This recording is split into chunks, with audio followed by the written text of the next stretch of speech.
The rain fell in sheets over the ruined spaceport, mixing with ash and debris. Aubrey pulled her jacket tighter, navigating through the wreckage of what had once been humanity's gateway to the stars. The Krell invasion had reduced Earth's defenses to smoking craters in less than 48 hours.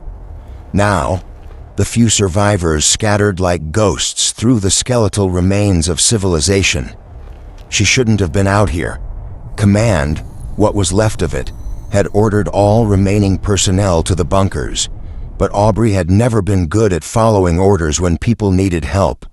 And somewhere in this wasteland, her sensors had detected a faint heat signature.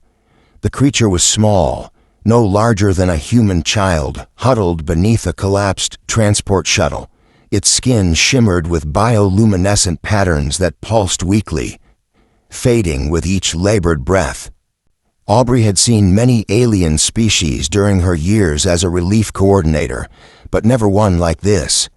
Crystalline structures grew from its shoulders, cracked and dulled by malnutrition. "Hey," she whispered, kneeling in the mud. "It's okay, I'm not going to hurt you." The alien's eyes, 3 of them, arranged in a triangle, focused on her with surprising clarity. It tried to speak, but only a rasping sound emerged. Aubrey didn't hesitate. She pulled out her emergency ration pack, the last of her supplies. The protein bars weren't designed for alien biology, but energy was energy. She broke off a piece and offered it carefully. The creature stared at the food, then at her face, searching for deception. Finding none, it accepted the offering with trembling appendages. As it ate, the bioluminescent patterns on its skin brightened slightly, shifting from dull amber to a softer blue. "What's your name?" Aubrey asked, knowing she probably wouldn't get an answer.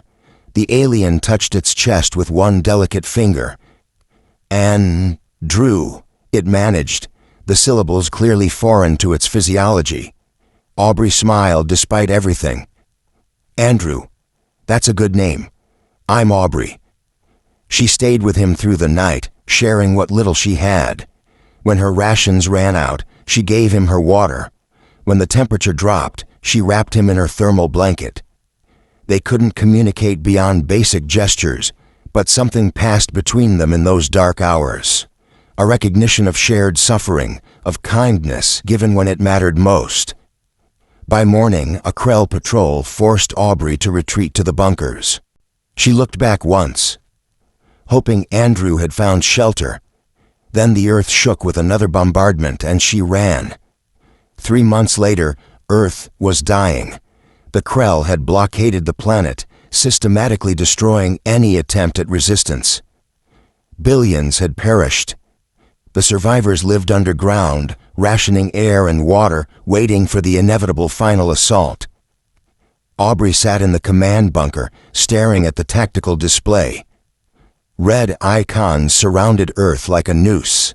General Morrison had stopped giving motivational speeches. Everyone knew this was the end. "Ma'am," a comm officer called out, voice cracking. "We're detecting a massive spatial anomaly, multiple jump signatures." Morrison's jaw tightened. "How many?" "Scanning now. God, thousands of ships. They're not Krell." The bunker fell silent. On the main screen, new icons materialized in Earth's orbital space.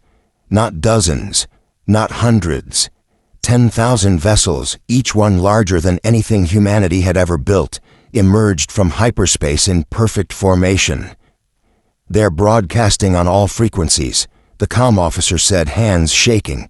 It's in English." A voice filled the bunker, resonant and powerful yet somehow familiar. "People of Earth, you showed mercy when you had nothing. You fed the hungry when you yourselves were starving. You gave shelter when your own world was falling. The crystalline concordat does not forget its debts."